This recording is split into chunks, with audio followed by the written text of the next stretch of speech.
So we're back working on the Audi. We're going to try and get this clutch back in and hopefully the transmission mounted today. Needs to be cleaned up a bit yet.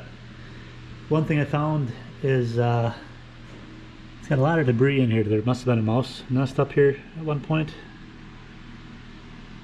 And I think that's actually why the clutch was slipping. As I was looking at the pressure plate, I don't know if this comes out or not.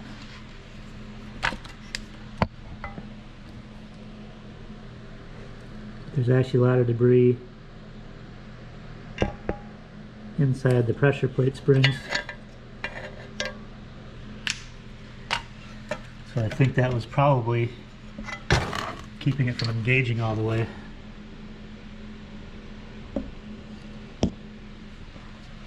This here's the clutch, and the clutch doesn't look terrible. There's actually quite a bit of material left on it. So that might have corrected itself if I had just driven it for a while, but since we've got it all apart, we're gonna go ahead and throw the new clutch in, of course.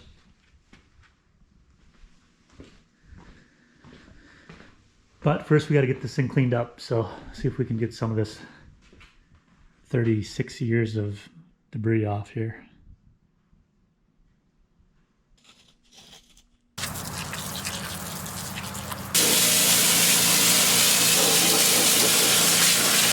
I got the transmission pretty well cleaned up, just kind of degreased everything.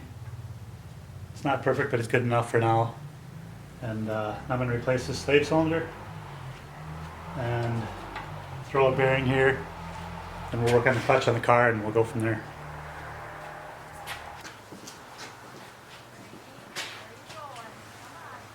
Alright, so there's a roll pin in here we have to get out of there.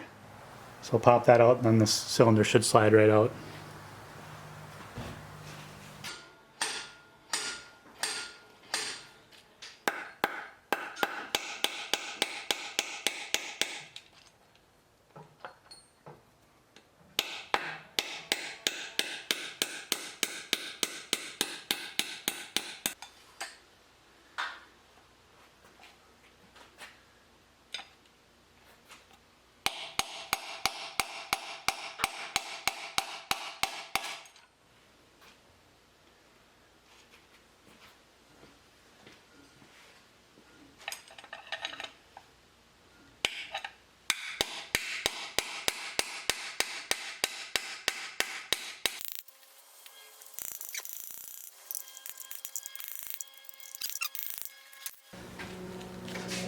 So there it is, quick and easy. Well, not easy, but it's out. Nothing to it, huh?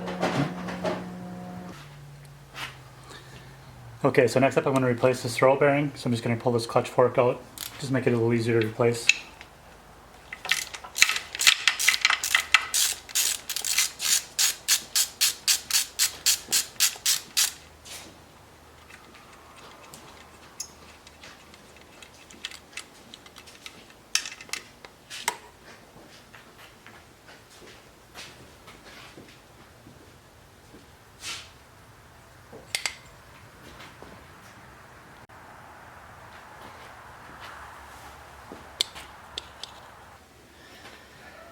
Alright, so the throw bearing's in, that's done.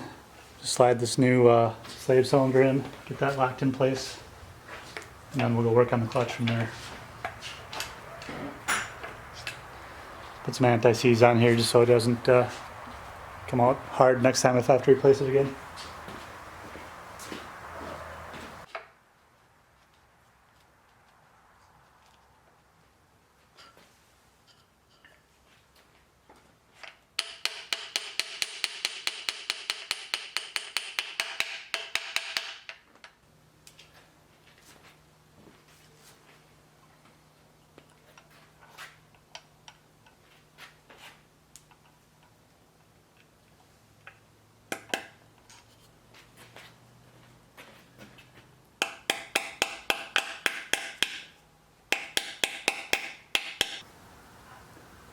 So that should be it for that. We'll get the clutch installed on the flywheel and then we'll go from there.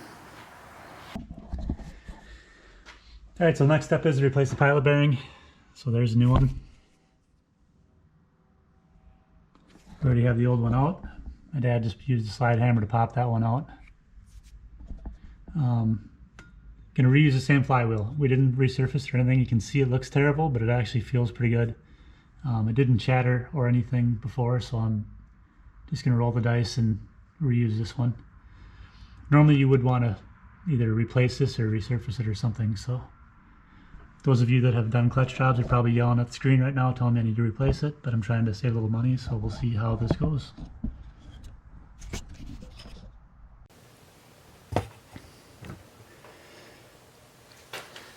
Alright, so normally you'd have some sort of a clutch alignment tool, but since I don't have that, I'm just going to have to eyeball it and see if I can get this lined up as best as possible.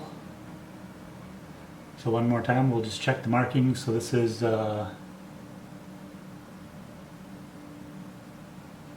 gearbox side is towards me. It says right on the clutch. I don't know if you probably can't see it, but trust me. So first we'll just try to get it up in place and see if we can get it lined up.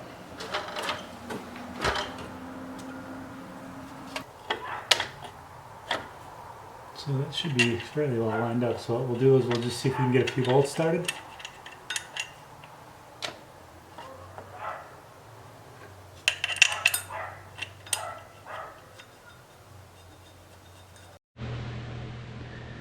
Alright, so it's time to try and fight this thing back up in here.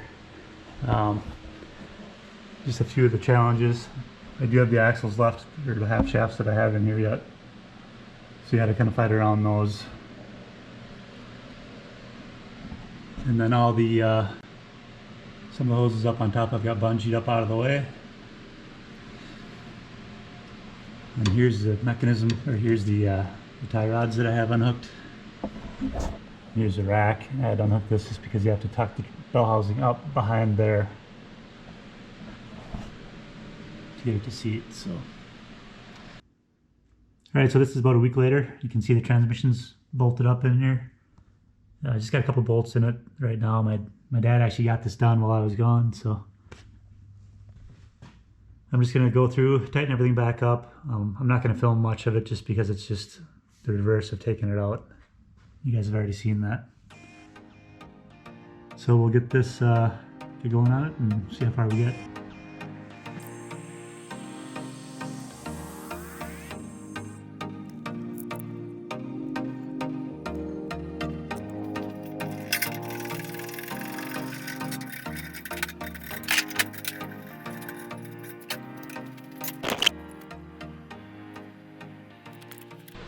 Alright, so it is the next day. Transmission is completely in. I don't have this new motor mount or this transmission mount yet, so I put the old one back in. This will only take a few minutes to swap out once I get the new one. This axle's in. This side I've just got to do the exhaust, starter, put that axle back in, and then from there we can tighten up the suspension. I've got these control arms loose and the sway bars off.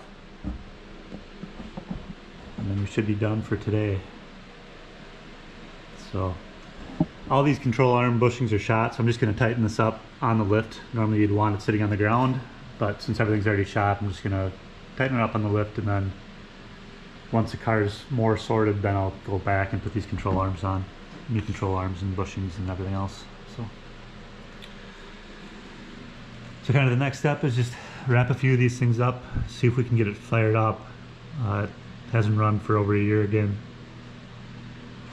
And then from there, I'm going to go through the fuel system, get some of these hoses replaced. I think I'll probably have to rebuild the fuel distributor. See if I can get the motor running decent before I go through the chassis and fix all the suspension stuff.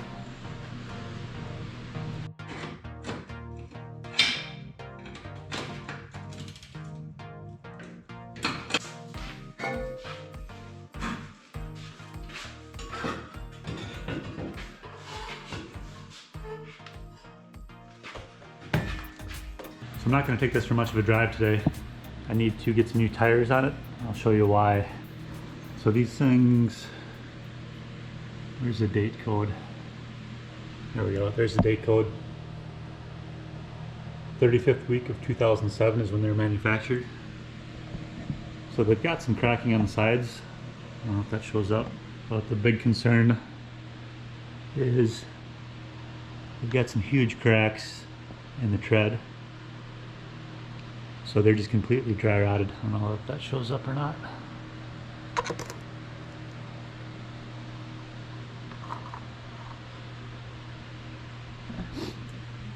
So they're really not safe to be driving on. So I'm going to update these. I'm going to get some 15-inch rims too. Normally that'd be the very last part of the project after I get the body and everything else fixed, but I want to be able to safely get this thing on the road. So new tires and rims coming up.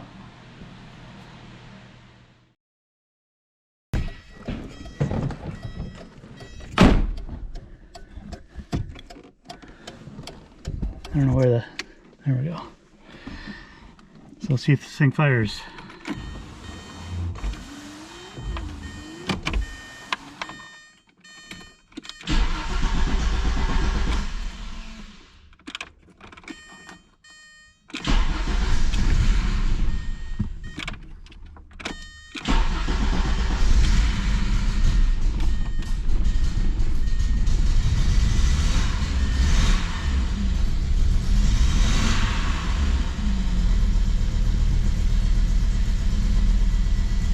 It's running. Not great, but it's running. Got a pretty heavy miss.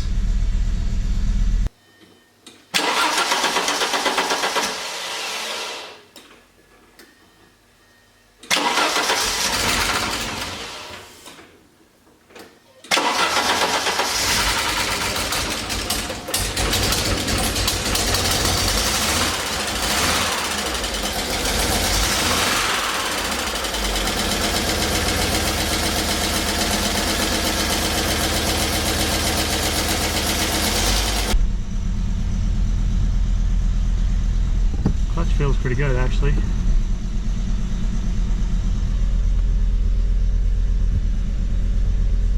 Maybe a little far forward. I might have to adjust that linkage some more, but otherwise it doesn't look too bad.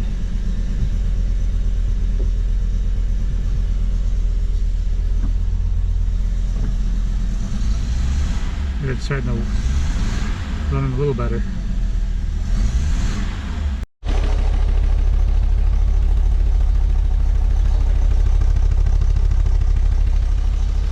Not too bad. Yep.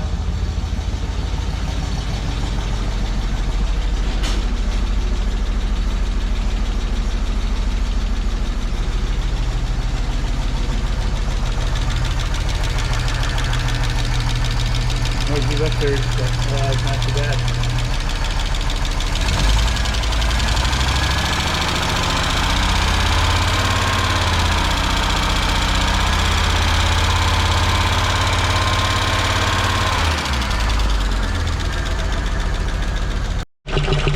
Oh, that thing looks really milky in there.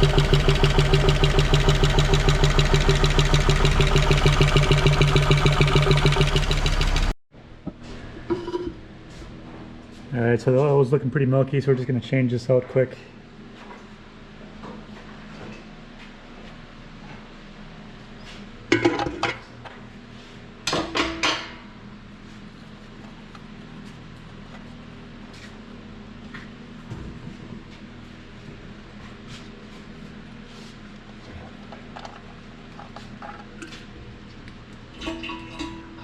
Doesn't look great. No.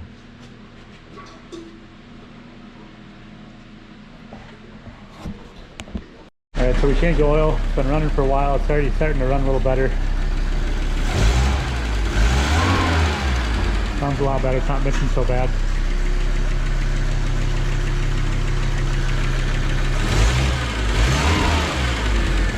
I might just take it up the road quick. Not too far, just a quick drive.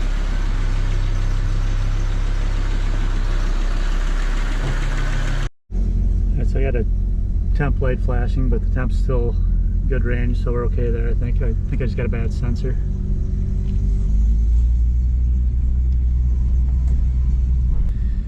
I'm not gonna go too far. I'm just gonna go up the road here.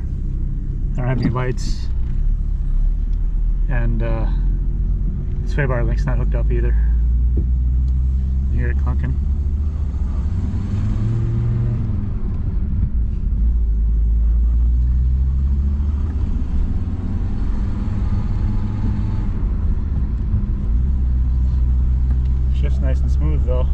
clutch feels good.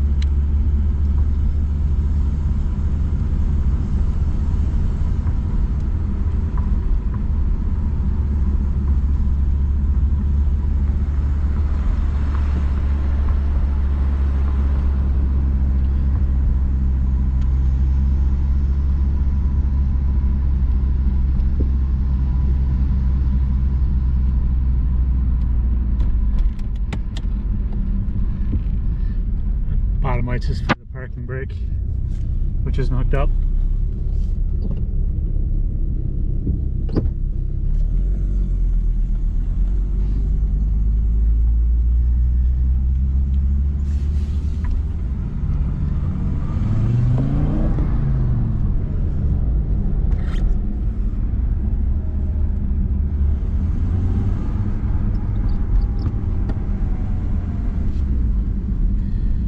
She seems to run pretty decent, surprisingly.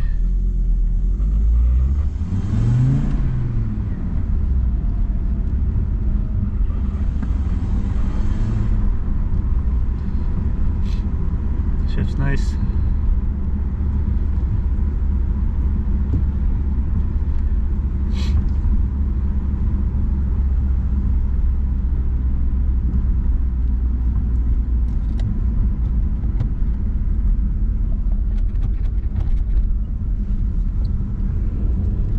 Wow, it's smoking pretty good again. I'm not sure what's up with that, if there's a head gasket issue or not. Runs pretty good going up the road though, so we'll see. I'm going to put it away for now and then get back to work on it in a couple weeks. I'm going to stick it in the garage next to the old Isuzu. Alright guys, so that's going to be it for this one. I need to run this thing for a while and see what else is wrong with it. See if it does need a head gasket or not. But I need to get some tires on it first. Get headlights back in. And I'm just going to drive it as is for a while and see what else I need to get done. Anyways, you know the drill. If you like the video, give it a thumbs up. Leave a comment down below, and I will see you next time. Thanks for watching.